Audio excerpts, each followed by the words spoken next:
Bonjour à tous et bienvenue au 65e congrès de l'Ordre des experts comptables. Nous sommes aujourd'hui à Strasbourg pour parler de l'accompagnement de vos clients à l'export et c'est une mission possible. Ça, c'est une bonne nouvelle. La deuxième bonne nouvelle, c'est que je suis avec Max Peuvrier pour parler de tout ça. Vous êtes expert comptable, responsable des partenariats du Club Export. Vous êtes passionné par le sujet. J'en veux pour preuve ce petit guide, on va en reparler tout à l'heure, que vous avez écrit. Alors, avant de commencer un petit peu à rentrer dans le vif du sujet, déjà, quelle est la situation de l'export globalement ? Alors la situation de l'export en France, eh bien c'est pas très brillant. Si on prend quelques chiffres, en Allemagne, il y a 320 000 entreprises exportatrices. En Italie, il y a 180 000 entreprises exportatrices. Et en France, il y a à peine 90 000 entreprises exportatrices. Et comment on explique ça ? On explique parce que les chefs d'entreprise français ont souvent peur d'aller à l'international, ne connaissent pas nécessairement tous les dispositifs qui existent pour aller à l'export. Et souvent, il y a aussi le problème de la langue. Alors très souvent aussi, les chefs d'entreprise se lancent sur une opération, mais ne vont pas durablement à l'international. Preuve en est, c'est qu'en France, au bout de 2 ou 3 ans, les entreprises qui ont commencé à exporter abandonnent au bout des 3 ans, une fois qu'elles ont eu les premiers appuis, qu'elles ont eu les premiers échecs éventuellement, eh bien elles arrêtent d'aller à l'international. Alors, du coup, comment le Conseil de l'Ordre a décidé de s'impliquer ?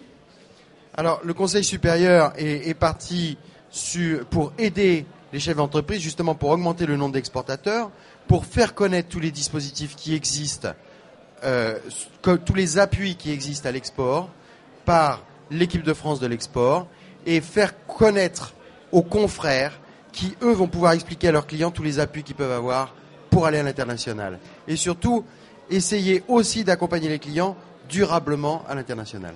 Alors, par exemple, vous avez des exemples concrets ? Alors, par exemple, c'est très simple. On prend le cas d'une entreprise. Alors, on va le voir, tout est dans le guide. Mais si on prend le cas d'une entreprise... Le guide, je rappelle, qui s'appelle Mission Export, que vous avez écrit, donc qui est en fait un véritable guide pour les experts comptables, pour les aider à l'export.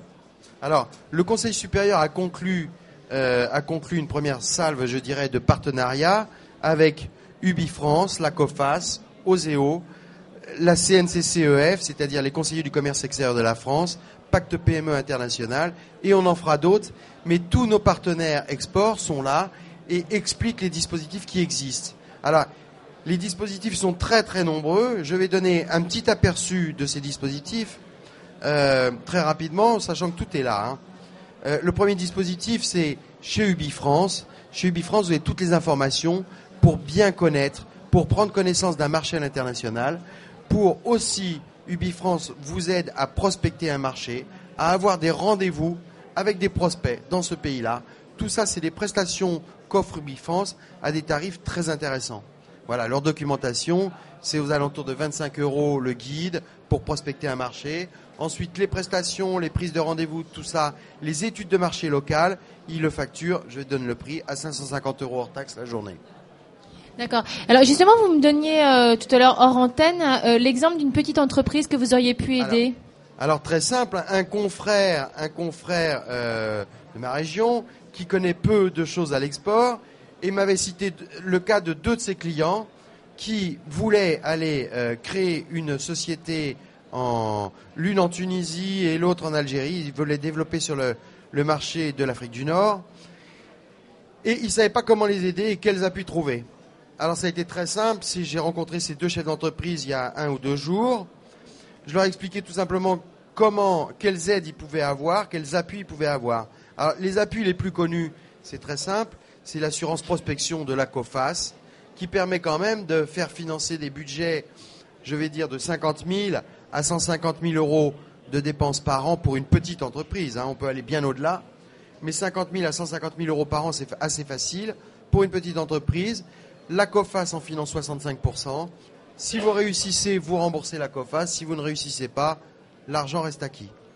À côté de la COFAS, de l'assurance prospection, eh bien, il y a le premier soutien qu'on n'utilise pas suffisamment, c'est le prêt pour l'export qui est monté par Oseo, qui est un prêt de 20 à 80 000 € sur 7 ans et sans garantie du chef d'entreprise. Voilà les premières aides que j'ai présentées à ces jeunes chefs d'entreprise, en leur disant, avec ces prêts-là, vous avez de l'argent pour exporter, pour financer vos dispositifs à l'export. Après ça, je leur ai expliqué le dispositif du VIE, le volontariat international en entreprise. Ce sont des jeunes qui figurent, il y a 66 000 jeunes sur la base de données d'UbiFrance, 66 000 jeunes gens de moins de 28 ans qui peuvent partir pour des missions de 6 mois à 24 mois à l'étranger pour l'entreprise. D'accord. Le coût pour l'entreprise n'est que de 20 000 euros en moyenne, c'est en 20 à 30 000 euros par an, salaire et charges sociales compris, 20 à 30 000 euros par an pour l'entreprise. Et le jeune va en mission à l'étranger pour développer du chiffre d'affaires ou réaliser les premières missions. L'avantage du VIE, c'est qu'il donne droit à l'ouverture d'un crédit d'impôt export. Crédit d'impôt export, vous le savez, c'est 40 000 euros d'impôt société en moins à partir avec le fait générateur qui est l'embauche d'un responsable à l'international ou d'un VIE. Donc voilà, on fait gagner comme ça 40 000 euros directement. Alors, comment vous définiriez aujourd'hui la connaissance des experts comptables sur l'export ? Eh bien, malheureusement, elle est peu développée. Elle est peu développée parce que c'est un petit peu confus. Ce qui se passe, c'est que très souvent, nos clients, j'ai le cas d'un client qui m'a appelé et ça c'est classique, tous les experts comptables connaissent le cas, un client qui m'appelle en me disant, ça y est, c'est un gars qui fait des bandes dessinées, il me dit, ça y est, j'ai vendu 5000 BD en Roumanie. Et puis j'ai vendu les droits d'auteur parce qu'ils vont faire un film sur ma bande dessinée. C'est extraordinaire. Il me dit la facture, qu'est-ce que je mets ? Je mets de la TVA ou pas de TVA ? Voilà. Donc il vend à l'export et il vous pose la question alors que tout est fait. Il a déjà expédié les livres, il n'y a plus qu'à faire la facture. Bien entendu, ça n'a pas raté. 3 mois après, je l'appelle, je dis alors, t'as été payé pour tes livres ? Il me dit oui, les livres j'ai été payé. Et les droits d'auteur ? Non, j'ai pas été payé. Voilà, classique. Donc classique, bien entendu, le client vous prévient pas qu'il a exporté des biens, qu'il va exporter, il vous pose la question sur la TVA. Il ne prend aucune garantie pour se faire financer à l'international. La COFAS ainsi que Oseo peuvent garantir les exportations et le financement de vos exportations. Alors après, je lui dis, mais ça vous intéresserait d'exporter dans d'autres pays francophones, puisqu'il fait de la bande dessinée. Il y a d'autres pays francophones. Il y a la Belgique, il y a le Québec, il y a l'Afrique aussi pour les pays francophones. Elle me dit oui, ça m'intéresserait, surtout que j'ai le Canada. J'ai le Canada où j'ai déjà des contacts là-bas. Eh bien, immédiatement, on monte un petit dossier d'assurance prospection export. Les clients nous posent des questions. Si on ne connaît pas tous les aides possibles, eh bien, on ne peut pas les aider en totalité. Alors, en quelques mots, comment vous définiriez donc ces deux guides ? Enfin, il y a donc un guide et un livre que vous avez fait. C'est quoi la différence entre les deux ?